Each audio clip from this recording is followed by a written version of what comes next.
A religious image is a work of visual art that is representational and has a religious purpose, subject to connection. All major historical religions have made some use of religious images, although the use is strictly controlled and often controversial in many religions, especially Abrahamic ones. General terms associated with religious images include cult image, a term for images, especially in sculpture, which have been claimed to be the object of religious worship in their own right, and icon, strictly a term for Eastern Orthodox religious images, but often used more widely in and outside the area of religion. Christianity. Images flourished within the Christian world, but by the 6th century, certain factions arose within the Eastern Church to challenge the use of icons, and in 726–30 they won imperial support.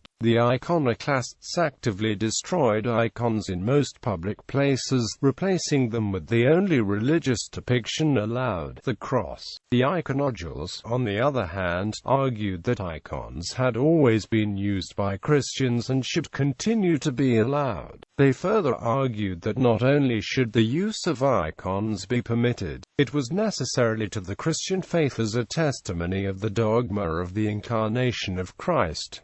St. John Damascene argued, of old God the incorporeal and uncircumscribed was not depicted at all, but now that God has appeared in the flesh and lived among men, I make an image of the God who can be seen. I do not worship matter, but I worship the Creator of matter, who for my sake became material and deigned to dwell in matter, who through matter effected my salvation. Finally, after much debate at the Second Council of Nicaea, held in 787, the iconodules, supported by the emperors, upheld the use of icons as an integral part of Christian tradition, and the Western Church, which had been almost totally unaffected by the dispute, confirmed this.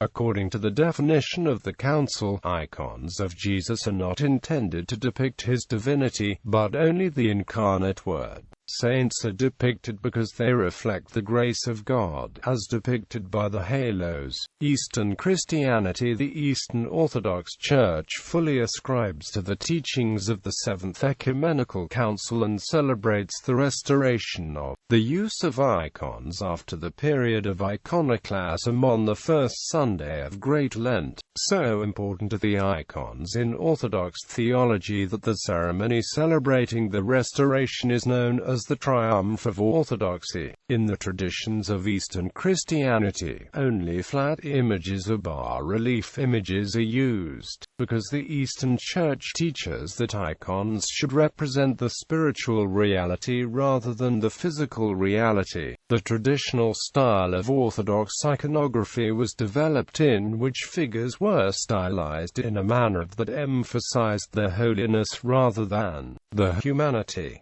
Traditional icons differ from Western art in that they are not romantic or emotional, but call the viewer to sobriety. The manner of depicting the face, and especially the eyes, is intended to produce in the viewer a sense of calm, devotion, and a desire for asceticism. Icons also differ from Western art in that they use inverse perspective, and for this reason make very little use of shadow or highlight. The background of icons is usually covered with gold leaf to remind the viewer that the subject pictured is not earthly but otherworldly. Jesus and the apostles are depicted wearing the robes of philosophers. The precise manner of depicting the face of Jesus and many of the saints is also fixed by tradition. Even the colors used in depicting the clothing of Jesus, the Virgin Mary, and other saints is fixed by tradition, with symbolic meaning attached to each color. Icons of Jesus depict him with a halo that displays 3 bars of a cross and the Greek letters which signify I am. The halos of saints, even the Theotokos, are usually simple circles,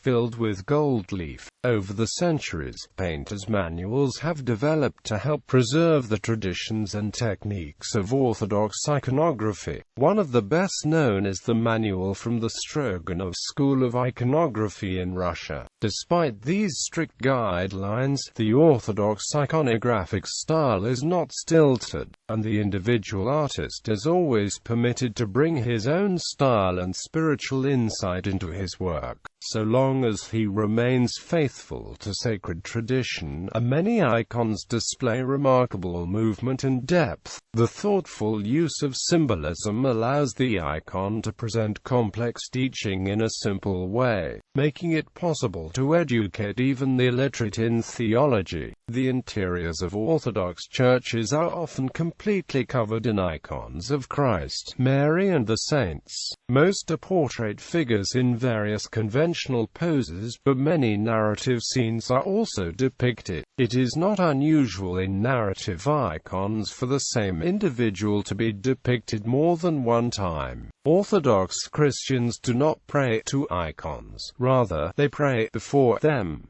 An icon is a medium of communication, rather than a medium of art. Gazing at an icon is intended to help draw the worshipper into the heavenly kingdom. As with all of Orthodox theology, the purpose is theosis. Icons are venerated by the faithful by bowing and kissing them. Traditionally, the faithful would not kiss the face of the one depicted on the icon, but rather the right hand or foot depicted on the icon. The composition of an icon is planned with this veneration in mind, and the iconographer will usually portray his subject so that the right hand is raised in blessing, or if it is the saint's full figure is depicted, the right foot is visible.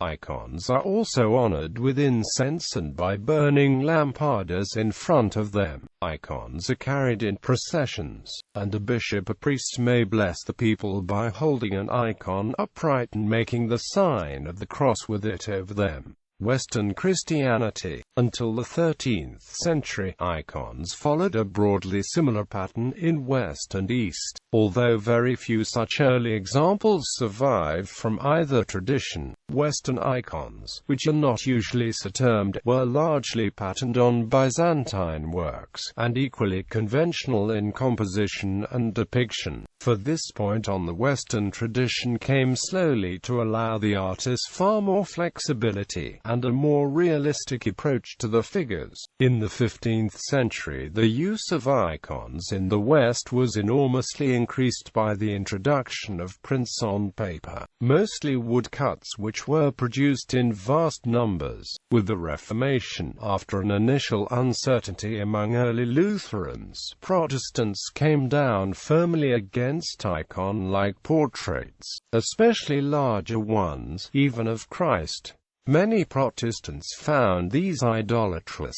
Catholics maintained and even intensified the traditional use of icons, both printed and on paper, using the different styles of the Renaissance and Baroque. Popular Catholic imagery to a certain extent has remained attached to a Baroque style of about 1650, especially in Italy and Spain. Hinduism. Images of Hindu gods and goddesses use a rich symbolism. Some figures are blue-skinned, have multiple arms holding various symbols which depict aspects of the god. Islam. Muslims view sanctified icons as idols, and strictly forbid the worship, nor do they pray in front of one. However, the various divisions of Islam take different positions on the role of visual depictions of living creatures, including people. At one end of the spectrum, sects such as the Wahhabis totally ban drawings and photography. Some branches of Islam forbid only the former but allow the latter.